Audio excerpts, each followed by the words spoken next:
Hello and welcome along to a very important episode of this FM20 story, The Head Coach with me, Daniel. And today is a big one. We have got job offers galore, as the title suggests. We've got 4 to choose from. Which club are we going to? We'll negotiate our contract, join our new club, meet the squad that we're going to be working with. And as we take on our 7th job of the series, for the first time, we are going to be joining in pre-season. We'll get the full summer and we'll get to work with the lads from the start of the year. No coming in and saving a club. No coming in part way through the season. We are joining a club for the start of the season for the very first time. But of course there's something else that's a little bit strange here. You come back as we're unemployed. Now that's not because Burnley have sacked us or anything, don't worry about that. Unfortunately we did have some problems with Europe, which will become clear when we start our live stream save on Tuesday. But unfortunately, a couple of the jobs that we wanted most out of the 4 required compensation demands to be reduced. The board wouldn't do it, so to get the job that we really wanted, we had to take the gamble and resign. Now at that point, I already had 1 job offer in the bag, so I knew I'd be joining a similar club at worst. But as it happens, I've got the job offer I wanted. So it's not a global superstar as you know it in real life, but certainly in game, a very big club. And we'll take a look at who and why in a moment. But what we'll first do is go through all 4 job offers we've received and all of the clubs and why we have or haven't chosen to join them. And then of course we'll go to our new club and negotiate our contract. So I'm really looking forward to this and a pre-season with a team and probably making our biggest step of the career so far. So if you are looking forward to it too, please do put a thumbs up on the video. It makes such a difference and I really do appreciate your ongoing support. Very quickly, a couple of shameless plugs. Yesterday's Dorking Wanderers episode was probably none not to miss. I think some of the highlights where I got distracted by a fly. I had probably the first meltdown I've ever had on the channel. There's a few strange bits going on there. And yesterday also obviously saw the return of Cricket 19 on the channel, a new career, the international years, so I'm hoping you'll enjoy that too. Of course, don't worry about us leaving Burnley. There will still be action from that series on the channel. We're turning it into a Youth Academy challenge as you overwhelmingly voted, and next Tuesday morning we'll start the weekly live stream series. So 10 o'clock on Tuesday, come along and say hi, get involved in the chat, and let's have a fun morning every week. If you want to make sure you don't miss any of that, then please do subscribe below and turn those notifications on. You'll get alerts as daily content releases on the channel and as we go live for streams as well. And thank you so much again for your incredible support. You don't know how much I appreciate it. But today's about job offers, so let's go and look at the 4 clubs that have offered us a job. And first of those, we'll go in chronological order, was SC Freiburg from the Bundesliga.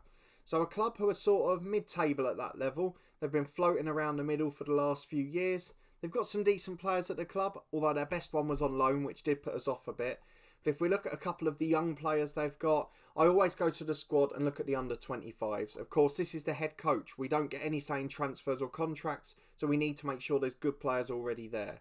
Stephan Schroder was one that I looked at and thought, perhaps we can do something with him. Physically very good, good finisher as well. The sort of striker we'd quite like to have. And he had a good partner as well in Alexander Bittel. More of a target man type, good in the air, big lad, strong as well. But in the end, there wasn't much defensively, so that sort of put us off. But it was a good enough offer that I knew that if we had to leave Burnley for compensation demands, I'd be able to do so. There wasn't an issue. But as you know, that's not the option we've chosen now. The second offer we got, probably of a similar ilk, was Torino in Syria. A league I like managing in, a very good club, and have a very good striker again as their key player, Giacomo Raspadori, I think that is. Worth 42 million and a very good player. On over 100 grand a week, the wage bill is high there. And they've got some other decent players as well. They've got a left back who can't tackle, but he is actually a right winger. Very versatile to say the least. And a few other experienced ones I recognise as well. But a bit more of an ageing squad which put us off. And again, just floating around mid-table. Not really done anything special in recent years. But of course had to be considered a step up from Freiburg. 4-star reputation, bigger than Burnley, bigger than Freiburg. Then came the first offer we were very much looking for, and it's a league I'm not actually a massive fan of, and probably slightly smaller than the other two in terms of the stature of the league. But Rennes was the next offer, and the reason I was interested in them is because they missed out by 1 point on the Europa League place, which suggested they were competing for European football. They've got a 4-star reputation and they've got a really good squad of youngsters. So I'm not saying really young, but players of sort of 24, 25. So Stijn Lemons was one of them, a Belgian central midfielder who's absolutely incredible. a wonderful player we would love to work with. Jack Lahm at 27 years of age, a really good Swedish striker. Looks like he might be a real life player. Is he one of those wonder kid 16-year-olds in game? Perhaps he is, he just moved to France there. Omaro and Barlow at 28, a really good winger. And then some others in the mid-20s, a Croatian left back. What a player he looks as well. They just had a really good squad. And I felt we could take them into Europe and help them progress towards trophies. But that wasn't our main offer. There was one more that we were desperately looking for. And today, that offer has come. It's from one of my favourite leagues. It's a massive club there in terms of what they've achieved recently. And they've been mixing it among the big boys and just had one bad season. And that club, I'm sure you can guess it, is Borussia Mönchengladbach. What a team, what a side, and let's look at the achievements. 2 seasons ago, they were Bundesliga champions. Just over 12 months, they had an awful year last year, back down to mid-table.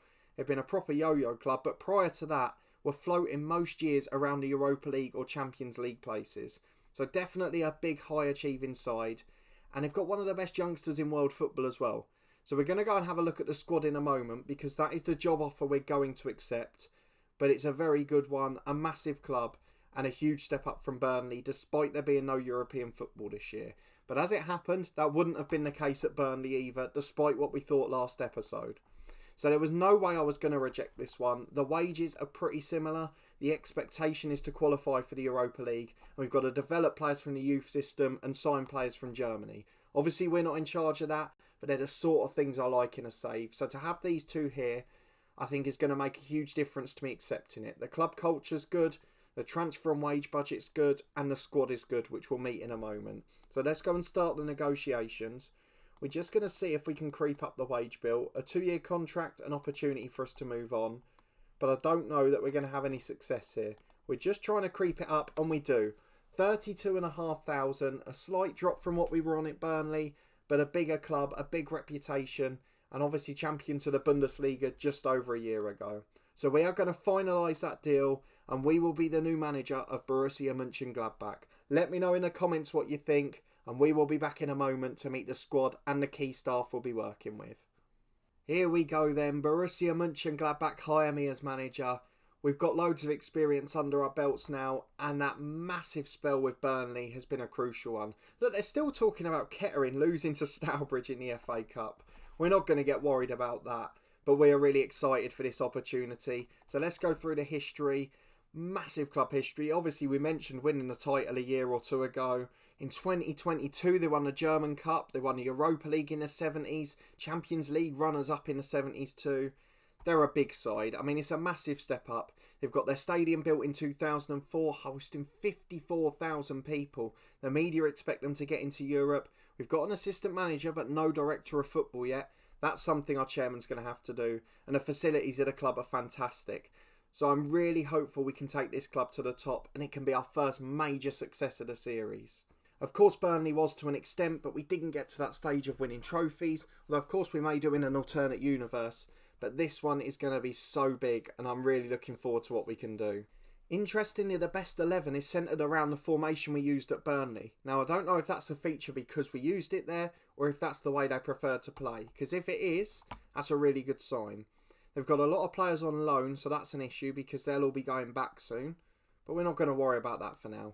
Let's go to the next. We know what the club vision is. Those two elements of the culture are still there, and we know that the Europa League is the minimum for this club. We need to get them back into Europe. That's why the last manager got sacked, and it's our job to take them back to glory. We'll deal with the press conferences and all that in a moment, but we are now the Borussia Mönchengladbach manager. So that's not bad, is it? We're replacing Gennaro Gattuso, an absolute legend of the footballing world. And we are here in Germany in the Bundesliga. I'm so excited. I've wanted to do this on the channel for ages. We obviously did a little FM20 touch challenge with Bayer Leverkusen, but it's not quite the same. To be here as part of a long-term career is exactly what we wanted. Let's go and start by meeting the staff, and then we'll meet the players. Then, of course, we've got a lot of work to do off camera. We've got to set all of our responsibilities. Our chairman's got to get us a director of football, and we've got to see what magic happens before we're back for the first game of the season and our transfer special on Saturday. So let's go and see what staff are already here, and then we can work out what gaps there are in the squad. So if we start with... Why are they in that order? That's a little bit weird. Assistant manager, Rui Pedro Silva. A Portuguese 59-year-old, very good judgment, very good man management. Not the best coach in the world perhaps, but I can see why he's here. His tactical knowledge will help us as well. He's exactly the sort of man we need as our assistant. Our attributes now actually not too bad. In terms of man management and motivating, they're excellent. And in terms of coaching, a few of them not too bad now. But we haven't got that adaptability, and that's an issue as we move abroad for the first time. Though I'm sure that'll be resolved in time. We've got a head of youth development in place at the club, Roland Verkus. Oh wow, he's brilliant. This is massive as we look towards the youth intakes, as we look towards the development of young stars. He's an incredible coach, an incredible mentality and great knowledge too. That's the man we want. What a fantastic man to have on board with us. We've got a few senior coaches at the club. He's not very good and he's very old as well. It's a very old team. The fitness coach is very good, but he's also in his 60s.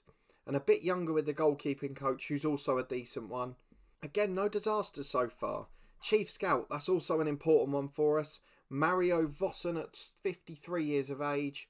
Very good knowledge. We like that. And a big team of scouts as well, all on big money, and I'm sure lots of them are very good. So it's just that director of football that needs to be replaced, really. I'm sure there's space for a couple of coaches, and I'm sure that will be sorted in due course. In fact, there's 5-6 spaces in the squad, so that's going to be absolutely massive. The coaching team will expand, and the director of football, once hired, will obviously be in charge of that. But for us at the moment, it's all about meeting the squad. It's always the bit that we love at a new club. And obviously there's a summer to go, so this could change a little bit with the new director of football. But let's go and meet the players and see who our superstars are, including that one wonder kid who is going to be an absolute gem for us. So as always, we start in the reserves and under-19s. So the second team don't have anyone with massive potential by the looks of it, but they do have one player with 2.5-star ability. So before we look at him, we're just going to promote him and we'll move him into the first team. We're still getting messages because obviously we haven't set all the instructions yet. We'll go and do that after this episode. But let's go to the under-19s.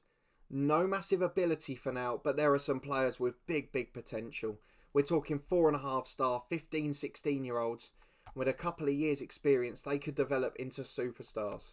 Oh, I'm looking forward to meeting them. We'll do a feature on it at some point later this season. But let's go to the first team. It's what you're all waiting for. There are 3 or 4 very big standout players here. Aside from that, actually, it doesn't look the strongest squad, and there's not the most potential in there either. But there are 3 or 4 stars, and then some good experienced pros around it. So let's go and meet them. A few familiar names too, a few older ones that are probably out of contract soon. Let's have a look at the contract offers. In fact, actually, there's 3 or 4, in fact 5 that are out of contract tomorrow. A few of the loanies and a few of the first team players. So this squad is going to be changing a bit more than we think. But let's go and look at the stars. Let's get the assistants reports on. And let's see who we're going to be working with next year. So in goal, 1-star goalkeeper, Luis Maximiano. 30 years of age, 3-star ability, 3-star potential. Portuguese goalkeeper, played for Borussia Dortmund, Villarreal. Some massive clubs in Europe, Sporting Lisbon as well. Just a very solid goalkeeper. Probably not world class, but very good nonetheless. And we'll have no problem if he's our number 1 next season. At right back, a 31-year-old Pedro Pereira, again 3-star ability, again Portuguese, played for Lille, Wolfsburg, Legia Warsaw, Paderborn, Bristol City, Genoa, Benfica and Sampdoria. He's had some big clubs on his list there. Again, not really standout, but very solid. Almost sort of the Darnell Furlong level, maybe slightly better, but a decent player at this level. We'll hope for upgrades long term, but it's not a position we're worried about for now. There's also David Boer at 2.5-star ability, not far behind an Italian international, and very much good enough as a squad player. A centre half, 2 standouts, and our first top class player at the club. So let's start with Nicolas Stark, a well-known name in the Bundesliga already in real life. 34 years of age now in game, 3-star ability, 3-star potential, still very good physically, 15 pace. A very good personality, so perhaps good for a mentoring group. A ball-playing defender. He fits our style perfectly. I really like this guy. Normally at 34 you're worried about pace, but here, good natural fitness. I'm sure he'll be alright for another year. Then comes the first presumed superstar. It's Kazuki Akita. I presume Japanese? He is. A Japanese international, 27 years of age. 4-star ability, 4-star potential, worth £50 million. Powerful centre half. Good in the air, brilliant on the floor. I mean, mentally, he's absolutely incredible. He's got to be a captain candidate. I presume Stark is for now, but he might be the deputy. Played for Hamburg and has now been here for 7 years. A wonderful player as well. I'm really pleased with him. He's the sort of player who can be playing at the top of the elite level. The first world-class player we've seen in this squad. But it's immediately followed by a big problem. Our only left-back is out of contract tomorrow. At Crystal Palace in real life, Jero Riedewald. But there's no one else behind him. So I'm presuming the director of football will have to do something there. Otherwise we're going to be in a spot of bother. But let's move on to central midfield, where we have 3 very good players and a decent backup one as well. And again, another one of the superstars about there. Has got slight concerns, but we'll look at that in a moment. So first, Milian Jimenez, 3-star ability, 3-star potential. 26 years of age and a very good footballer. A Dutch player, you'd expect him to be good technically. 18 passing, 16 vision, 17 technique and 16 first touch. Very quick as well. He's a type of player we'd like, so I'm definitely going to keep him involved in the squad. But whether he'll be a key player, I just don't know yet. Mentally, perhaps not strong enough. Next is Nadim Amiri, same 3-star ability, 3-star potential. 32 years of age now, but again, still good physically. Great natural fitness and a good box-to-box midfielder. He's so versatile, so we've got to try and keep him around here, though he is wanted, and we're not going to have a say in whether he stays or not. Played for Bayer Leverkusen, played for Hoffenheim, big clubs in Germany as well. And I'm sure he's got plenty to offer us if he gets the opportunity to stay. So another good one there, but none of them are as good as Olafur on Vilhelmsson. Let me know if I've pronounced that right or anywhere near it. 25 years of age, an Icelandic international worth £40 million. 3.5-star ability, 3.5 potential. Very good central midfielder. Again, technically very strong. Much more attacking than the others we've looked at so far. Great long shot rating as well. You know how well that works in FM20. But for some reason looks to pass rather than score. So we might have to try and change that, as we need him shooting from distance a lot. What a player he is. Played for Werder Bremen and Hoffenheim too. So I think, as it stands at the moment, Vilhelmsson and probably the 26-year-old Jimenez are our starting midfield. Certainly not too bad players to have there. There's also another backup 2.5-star ability, Liu Nan, I presume a Chinese international. He is more of a box-to-box type, not quite as talented on the ball, but mentally and physically very strong. Just not quite got that same technical ability on the ball. But a good player, played for Hamburg, played for Beijing. He's certainly got a decent repertoire and we're very happy to have him involved in the squad. But let's move over to the left wing. I already saw an offer for Jolson Fernandes. He's joining the club, is he? Or is he joining Schalke? No, he's joining us from Schalke. A good left winger, 2.5 ability, 3-star potential. Can play on the right as well. Just a solid backup player, nothing more really. And Mine Harrit, he's a 32-year-old left midfielder. I think it would be fair to say he's probably past his best now. Oh, and he's one of the ones out of contract tomorrow, so we can ignore that. Next is the one we promoted from the backup side, Nicolas Veghkamp. He is 19 years of age, has all the key attributes but not a lot around it. So I'm hoping this season, if we can get him in a good mentoring group, he's already fairly professional. If we can improve him further, hopefully he'll become a superstar in years to come. His potential 3.5, so hopefully we can get him there at least. But otherwise, we're resting our hopes on 30-year-old Lirim Kastrati. A 30-year-old inverted winger, can play off either side, very quick, good mentally. Technically not the sort of winger we really like. He can't cross the ball, he's not a great finisher, but he dribbles, he's got a good first touch. He's still a decent enough pro. He came through at Dinamo and Lokomotiva, and he's played at Werder Bremen here as well, but he's also played over 100 games for us. So a good player, a good one to have in a squad again, an Albanian international with loads of experience, and I'm sure he'll contribute if he stays here. My eyes are also drawn to a striker in Breland Bolo, who I know can play out wide. Obviously a superstar young player in real life. Plays off the right wing. Past his best physically now. 32 years of age and only 1 year on his contract. Really, this squad does need a bit of regeneration. There's a lot of good players here, but a lot that are coming towards the twilight of their careers. So we've got 4 superstars. It's just whether they can get 3 or 4 more to go around it. And talking of superstars, we move over to the right wing. And Kennedy Abeng, who is one of the best wonder kids in world football. 4-star ability, 5-star potential, 20-year-old inside forward. Worth £61 million on 99 grand a week. Has 13 caps for Germany already. Brilliant physically, amazing mentally, driven personality. And he's a good inside forward as well. Technically his attributes are improving and he's only going to get better and better. It looks like he was poached from Bochum very young. And he's already played 80 games, scoring at over 1 in 3. What more can you ask for? By those appearance stats, he must have been a crucial player in the Bundesliga winning campaign, which he was, scoring 14 goals, and he was even better last year in a poor year for the club. He is going to be the one to watch, the one that we build this side around, and at 20, a homegrown player, one that we want to be a star in this for years to come. Then up front, we've got a bit of a problem. Alan Bauer, who has been the star striker at the club, is joining Dortmund in a couple of days.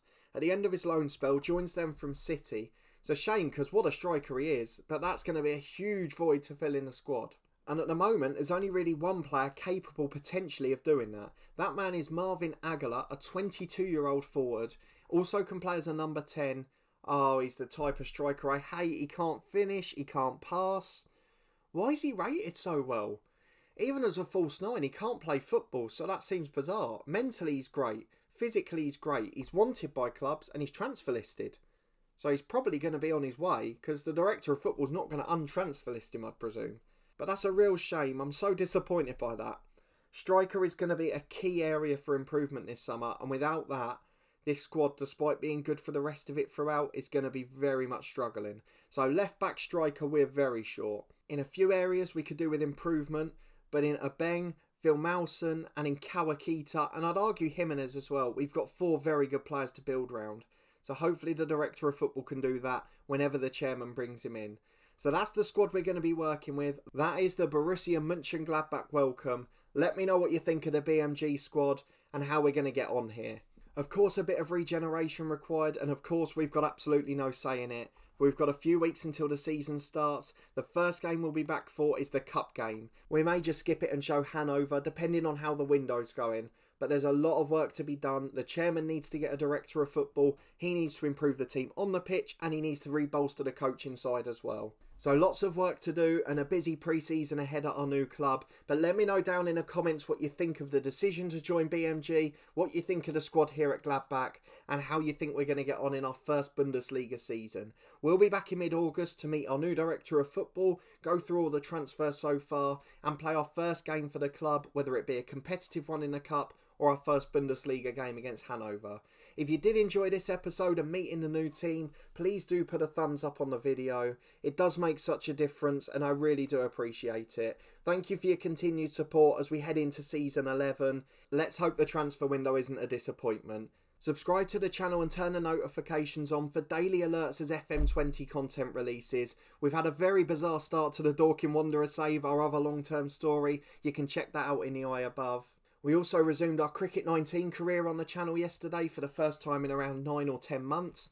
And we've got some big action coming next week. We start our live stream career from the Burnley side that we've just left in the head coach next Tuesday. But it's a youth academy challenge with the Wonder Kids. We're not going to be signing over 18s. And more importantly, we're going to be hanging out having a chat. So come and join us if you can. And feel free to get involved. It's been really great the last few times. And I hope that can continue as well.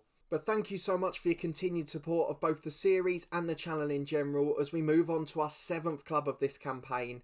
And it's our first move abroad and our biggest move so far.